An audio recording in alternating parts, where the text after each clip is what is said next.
Sneak dissing, we don't see the competition. I drop off a ransom note that your art is missing, nigga. Pay us in full with the money, or she gon' get her fingers clipped off like Lil Sonny,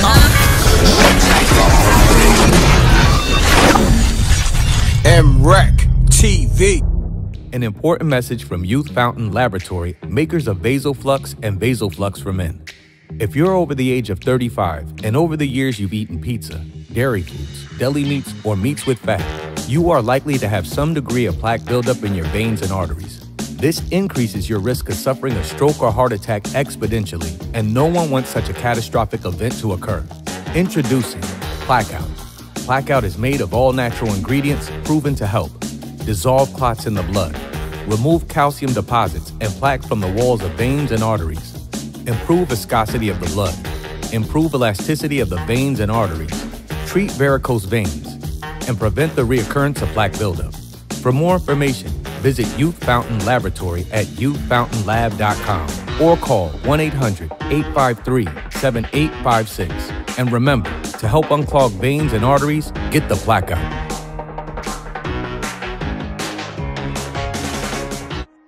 Peace, world's M.Reck for MRecktv. I got a special guest in the building. My brother, could you please introduce yourself?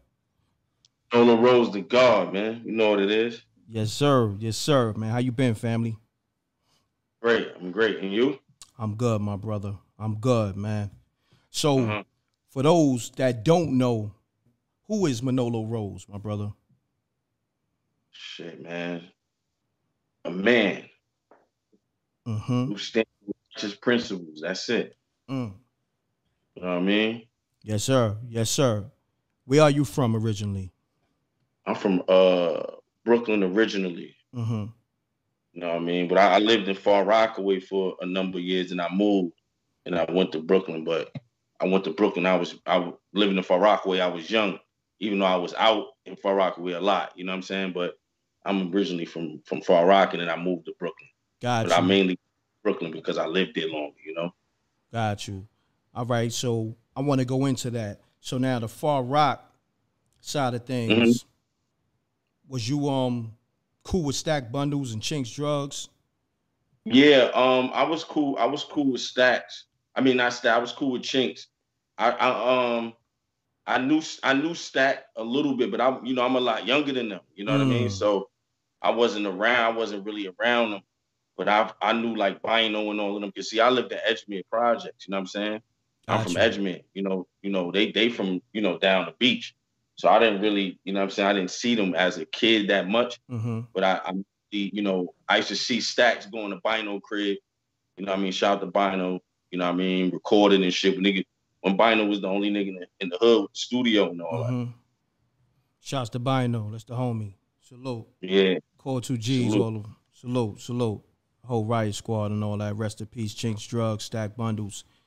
Yeah, but Chinks I knew real good. You know what I'm saying? As I started to get into the music and all of that, you know, a lot later on, because him and my cousin Antoine Bailey, that they was real close like that. So me and Chinks was able to link up and, you know what I mean, and get around each other, hang out a lot and shit like that. So Chinks I knew real good. Got you. Know what I mean? So yeah. Got you. That's what's up. That's what's up. So when you moved to Brooklyn, what was going on in Brooklyn? Like at this time when you moved, being that you from a younger class. I moved, you know, it's so crazy because I moved to the Ville first. Okay, Brownsville. Yeah, I was in MGV. And yeah, at that time, shit, it was crazy. You know what I'm saying? Because the gang shit just started really coming and kicking in and all of that. And the hood started being real divided between like Crips and Bloods. You know what I mean? So the shit was kind of, shit started getting crazy over there. But then I had moved to Marcy. And you know what I mean? I moved to the Star where it was a lot different. You know what I'm saying? Because it was a lot of Bloods and shit and Tompkins and all of that. You know, everybody was Blood and Tompkins. But it was Bloods, but niggas didn't really care about the gang shit in Marcy. That shit was like wherever your building is situated, that's who you fucked with. Like niggas from Nostrand, fucked with niggas from Nostrand. Niggas from Park, fucked with niggas from Park. And niggas from Marcy Ave, fucked with niggas from Marcy Ave. You know what I mean? So the gang shit didn't even really matter there. Gotcha. So that was the biggest difference I seen, you know what I mean, between every other hood I ever went to in Brooklyn. The gang shit ain't take over in Marcy at all. So what would you say influenced your style, being that you come from Far Rock and then you lived in Brooklyn as well? Or is it a combination of both? Yeah, it's definitely a combination of both. You know what I'm saying? It's a combination of both because, you know, cause see, I was going back and forth between the Marcy, Brownsville, and Far Rockaway. I was bouncing back to Far Rockaway every weekend. You know what I mean? That was my hangout spot when I was a kid. You know what I'm saying? Because my sisters and them, they all still lived out here. You know what I mean? They all still lived out there in the Rock. So I was like, you know, I was going back and forth. So I'm heavily, you know, very, very, very much influenced by what was going on in the Rock at that time. Plus, like my brother, you know what I'm saying, Kanav, he used to rap. So, and him and Lord Superb, that's like family. You know what I mean? So I was around Perb when I was 12, 13. I used to see the nigga coming back all crazy, you know, doing shit for the Woo. You know what I mean? He wilding off the dust and they bugging out, just rapping, you know what I mean? Forever. That's my man too. Rest in peace to Perb, man. That's my man. Perb. Yeah. Now speaking on Perb, man, Perb was different. Perb was different, man. Like, to your recollection, what was some of the things that stood out about Perb to you? I think it was just more of his style. Like, you know, he called it the crying style. That's what he called it. You know what I'm saying? So I think it was just more of that than anything because, you know, saying shit like, if you don't bring me my motherfucking yak, I'll kill you. You know what I mean? Shit like that. You know what I'm saying? That was just crazy shit. You know, I got like unreleased shit that Perb just rapping over no beat. You know what I mean? Shit like that. Wow. That's crazy. Wow. But he's crazy. Like, you know what I mean? I used to love the nigga because he used to come to the crib, man. You get that nigga one drink, he can't drink for shit. You give him one drink, he drunk, and nigga just won't stop rapping. He'll rap forever. All night. All night. That's what's up. That's what's up. So now, being that you had that relationship with Perb and he doing this thing with the Woo and all that, and you being like a young gunner on the come up and all that, was that motivation for you? Or at that time, you wasn't even thinking about rapping? Nah, I didn't give a fuck about rapping. I didn't care about none of that stuff. I was, you know, it's so crazy. I would have never thought I could have accomplished and did any of the things that I did, and, you know, in this little bit of time and just in the music and all that.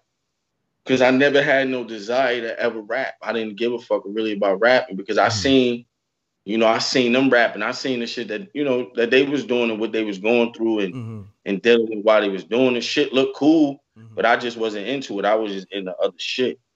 You know? Got you. That's what it is. So now, let's go there now. What was the chain of events that made you say, you know what? I'm about to go in this booth and get busy. You know, I was really only thing that really changed the shit for me was that my nephew, he wanted to rap. You know what I'm saying? Like my mom's had me so late that all my siblings, they children, my nephews is like my brothers. You know what I'm saying? Because we all like the same age. We all like 2 years apart, shit like that. So my nephew, he comes to me and he want to rap. And he was like, yo, he had beats and shit and was like, yo, just help me come up with some songs and all that. And I was like, all right. And you know what I mean? And just from right there, I created some shit. And later on, it was a dude who was writing for a girl, you know, and he remixed the shit I made and the shit was on the radio, you know what I mean, for her as her record. And I was like, what the fuck? And that was, you know what I'm saying? But I made the shit so fast, and that was the first song I ever did in my life. I said, oh, it's that easy. I could do that shit again. I didn't even really, you know what I'm saying? I didn't really even, ain't really sweat it. Even though we ironed that shit out later on, but yeah. Who was the girl? It was a record for Azealia Banks. It was called Jumanji. Word. Wow, that's crazy. That's crazy, man. Do you got any I guess contact to her? Because like I say like a month ago, I mean she been kind of like over the top. Let's just say that. You know what I'm saying? She was stewing her dead cat like I want to say a month ago or something like that. Yeah, she was doing voodoo rituals and all that. Yeah, that's crazy. Yeah. That's crazy. I don't really stay in contact with her. We cool. I did, she let me come rock out on one of her shows one time or whatever. But we good, but I don't really, I don't really speak to her like that. Got you. I see shit on the gram and shit like that. Most of these niggas are like in the industry. I don't really speak to them niggas like that. I'm not one of them niggas that, you know what I'm saying, be all in the mix and be cool with certain niggas. That just ain't my shit. So, but we good though. But yeah, she was definitely doing voodoo rituals, just doing that or whatever she was doing. I don't even know. Yeah. She said voodoo ritual. That's what they said too. So I guess so. I don't practice voodoo, so I don't know. Got you. So she confirmed that with you. That's what she do. Yeah. Wow. Yeah. I mean, she says it on her shit all the time. You know what I mean? Because you can see she had rooms that she was doing sacrifices and shit in, like chicken sacrifices and all that. Wow. And she's a real she really practiced that shit. Like that's her shit. She a real live witch. Wow. That's crazy. You're the plug and such. You a joke's bound to happen if you slipping or you lacking. I'm gripping on the Matin, ready for the action. Shots will make you break dance and have you do a backspin. I got more kicks than karate flicks. My whole team pushing Maserati whips. You on IG liking thotty pics. Shorty pocket broke, but her body fixed. Peace, world. To promote your music or promote your business by placing an ad on MRecktv, contact MRecktVpromo, MRecktVpromo @gmail.com. Peace. Oh yeah, subscribe to MRecktv, youtube.com/MRecktv. I'm gone.